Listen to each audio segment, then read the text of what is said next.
henteu nyanak iman sinareng Islam ta eta balai nu pangageungna mah pupus teu nyanak iman sinareng itu pupus teu nyanak iman sareng Islam ta sedengkeun punten dina kitab Nasoil Ibad mah damelan Senawi Tanara Banten nya aya katerangan cenah akhir zaman mah seueur anu pupusna teh teu nyanak iman sinareng Islam heueung nya itu bila mana geus kumaha eta zaman saur Kangjeng Nabi misaweurna saya tiala umati zamanun yafiruna minal ulama wal fuqaha bakal kajantenan ka umat kami hiji zaman anu mana di eta zaman teh umat kami bakal nebihan pidawuh ulama gitu jeung bakal nebihan pidawuh anu nuluykeun pidawuh ulama itu atuh cenah moal parangaosan seribu ibu tamang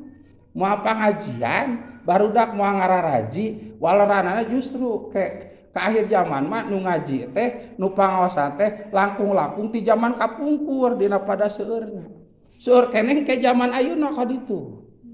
ngan aneh bin ajaib ladang pangaosan teh ya piruna mina ulama teu diango gitu teu diango lain wungkul punten ahli pangaosanana termasuk anu nyampekeunana punten made abdi nerangkeun masih nerangkeun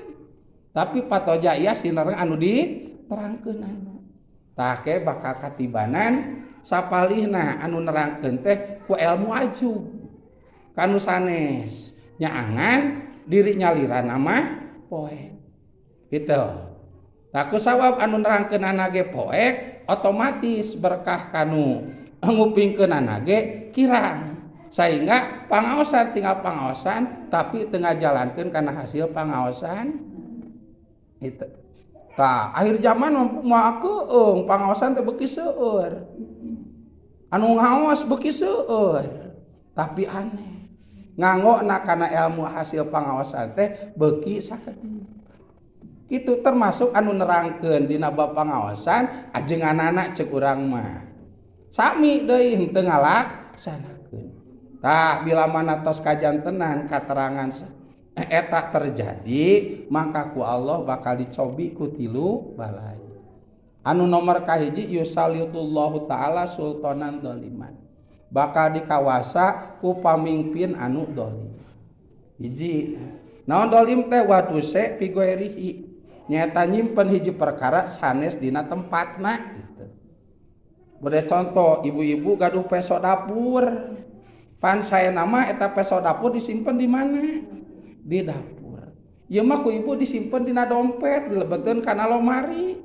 nah tempatna sanes satu dompet sareng lomari sanes eta disebatna dolim sebatna dolim itu sebatna dolim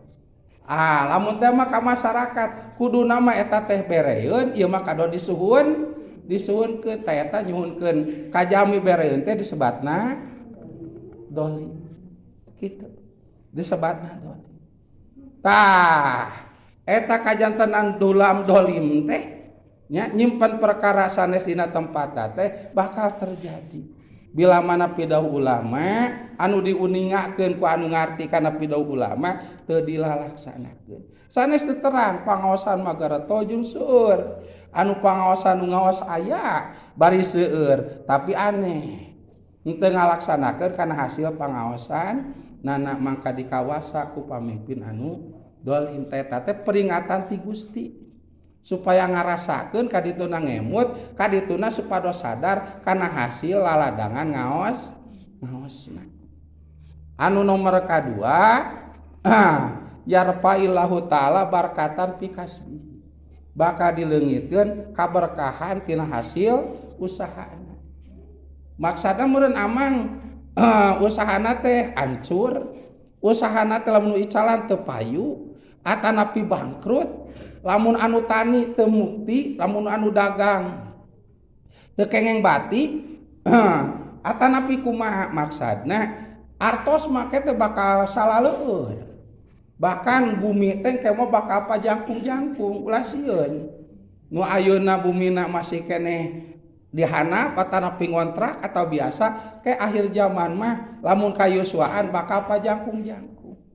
bakal paluhur-luhur tawisna eta teh seueur artos garadu artos berarti ekonomina lamun gaduh artos cicirening jalan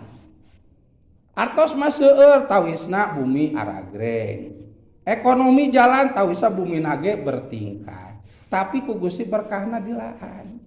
naon berkah teh isolul khair lil ghair ngahasilkeun eta rezeki teh tina hasil anu khair atau halal mangka hawana dianggo deui kana perkara anu dipikaridho ku Gusti Allah ta akhir zaman mah ngagunakeun eta rezekina teh lain kana anu dipikaridho ku Gusti Allah kitu ningal masjid butut kudu dibangunan padahal seueur artosna bumina ge agreng bahkan bertingkat kendaraanna ge mewah pagaweanna ge ngetangan artos bojona sekadengdek mapahna da emas din palikeun teh geus pinu nu katuta can aya tawisna seueur artos bila mana panen lain kintal enton nah tapi nia masih kitu teh sugan hoyong ngalungkeun alitna 10.000 agungna sabaraha henteu bae temu urusan ajengan bae urang mah datara make masjid eta cenah kitu maneh make masjid mana urang mah tara ka masjid ieu kitu wagna masyaallah engke lamun maneh paeh deuk di masjid mana milihna bae urang di sawah oge naudzubillah tah dileungitkeun kaberkahanana teu aya artos waseur tapi berkahna teu aya aya nu ngabangun hal anu sae punten bere madrasah obong aya murang kali yatim bereun piatu bereun jama fakir jami miskin pasihaneun gitu lamun teh anu umum anu ngadamel jalan pantes nyumbang gitu da kendaraanna teh ledeg bulang anting gitu berat kamu ngalaksanakeun kasayan mah teu sanes teh aya rezeki mah seueur tapi hawana jang midamel kasayan ku rezekina hese berarti berkahna ku Gusti Allah dilaan tah akhir zaman teh sanes teu araya artos sanes teu jalan usaha sanes teu saleueur rezeki ku Gusti teh dilobakeun akhir zaman rezeki teh artos diseueurkeun ekonomi dijalankeun tapi dilaan berkahna gitu madrasah nuju dibangun tapi di payun aya nyeun panggung aya dangdutan artos gaduh 1 juta kana dangdutan mah weh atuh pangpayunna goyang weh diaur-aur ka madrasah mah eta urusan ajengan cenah kitu tah berarti berkahna dilaan kasayan tina eta rezekina dilaan atuh bongar segala dianteur ku Gusti dina Islam mah aya bahasa istijran anu artosna rezeki anu dipaparinkeun ka hayang anu dianteur ku Allah tapi berkahna dilaan disebatna rezeki panyungkun ti Gusti